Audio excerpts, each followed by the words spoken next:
It is 6:49. This is your morning in 8 minutes. One person is dead, another is hurt after a shooting outside a West Knoxville Hookah Lounge. KPD says it happened early Sunday morning at Bebo's Cafe on Gleason Drive. When police got there, they found two men shot in the parking lot outside of Bebo's Cafe. One man died at the scene, another taken to the hospital and is expected to survive. If you know anything at all about what happened, please call Crime Stoppers. We have their number in the WVLT News app. Well, a Knoxville man on the run for more than a year is in custody this morning. Rudy Campbell is accused of assaulting his then girlfriend, choking her and stabbing her with a screwdriver.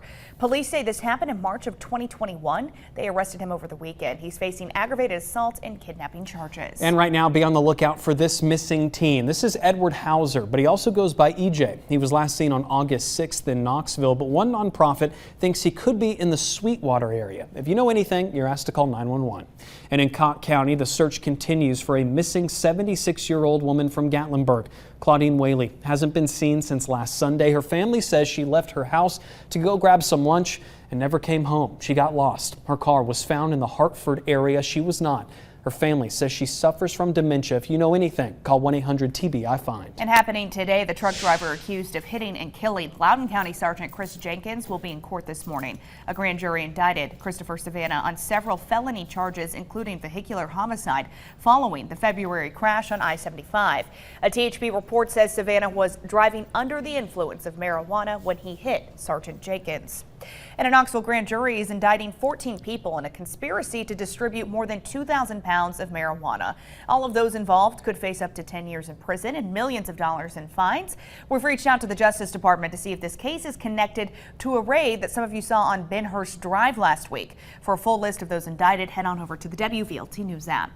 Well, a Knoxville police officer fired in July is filing a dispute request with the Civil Service Merit Board. The department fired Lieutenant Michael Earlywine following alleged racist behavior. The Internal Affairs Unit says Earlywine intentionally lied about specifics he remembered from an officer's complaint of racist behavior.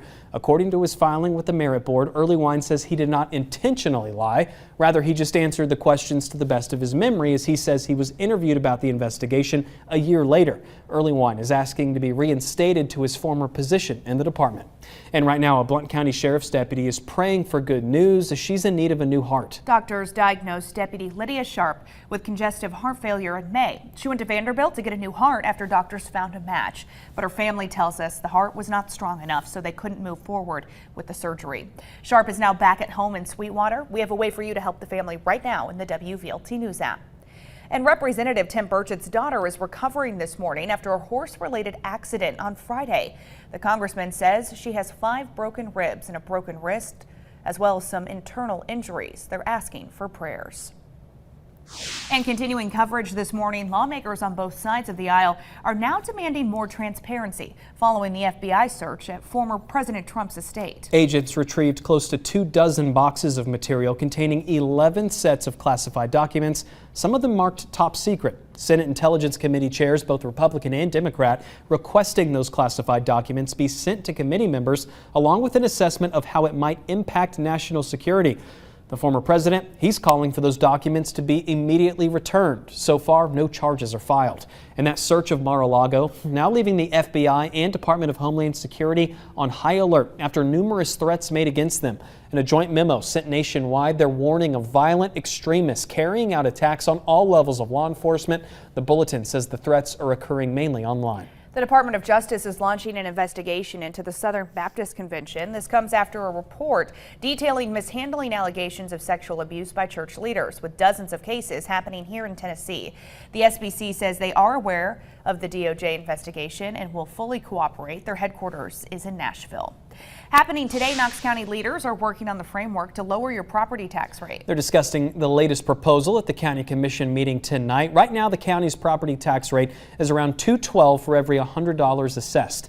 Following this year's countywide reappraisal, the new rate would drop to $1.55 for every $100 assessed. It hasn't been this low since the 40s. Today's meeting is just a workshop. They'll vote on the plan next Monday. Starts tonight at 5 o'clock in the City County building. Heads up if you're driving near campus, things a little busy right now. Yeah. College students are back at UT for another year. University welcoming back a record number of students, so you can expect some slowdowns around campus. Class starts next week.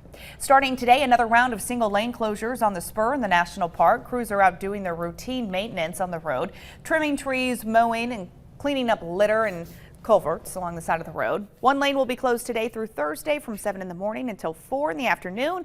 The work should be wrapped up by the 25th. And construction on 640 taking place now with one eastbound lane closed. Here's a look at what they're actually doing.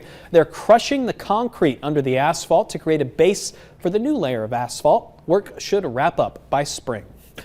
And we do want to get a look at your first alert traffic on this Monday morning. Everything moving pretty smoothly to start off your week. Into downtown Knoxville, all green so far. That looks nice. 640 looks good. 4075 looking nice. Same story out east of town. Asheville Highway, Strawberry Plains Pike, all green. We do want to take a live look at West Knox. I-40 at Paper Mill Drive. Traffic pretty light to start your work week. Your first alert forecast with Chief Meteorologist Heather Haley. Over the next hour or so, do expect to have some spots of showers start popping up as clouds are moving in. We've had a couple of specks pop up so far in southeastern Kentucky. And as that develops today, can add up to some light rain for many and really some very isolated downpours, especially with the afternoon heating. So adding it all up for you here, just so you can get an idea of your day ahead. You can see a few hundredths to a tenth in parts of areas like Knox and Loudoun and Roane, DeBlunt counties. Mountaintops here, these little brighter green spots, that's closer to 1/4 of an inch. And seeing one of those cut across Knox to severe. But then notice this blue streak here down into southern Monroe. Well, that's where you've got a little spike up closer to 1/2 inch. So those spikes up are just very isolated. Looking at that few hundredths to a tenth along the plateau, there's another one of those spikes up in Jamestown area, North Fentress. Got a few hundredths to a tenth of those showers developing right now, even in southeastern Kentucky and for your day ahead. Couple of downpours here cause these little bright green streaks at 1/4 of an inch to that isolated 1/2 inch in areas like Greene County. Well, that's just looking at your whole day ahead, where right now we're just starting out with those little specks of rain in southeastern Kentucky. So cue it up now and get it going for your day. 72 at the moment, Knoxville to 73 Morristown. These clouds are in and out. Temperatures have been up and down. 67 Sneedville to 66 in Crossville. Here's a close look at the rain I'm talking about here, just north of Williamsburg, right outside of Barberville, right at the edge of Knox to Bell County, and they are moving southeast at about 20 miles per hour. And I expect more to pop up. So you can see where that's going to be dragging into Tennessee, west Claiborne County here in about an hour. It'll be in Fork Ridge just before 8 o'clock.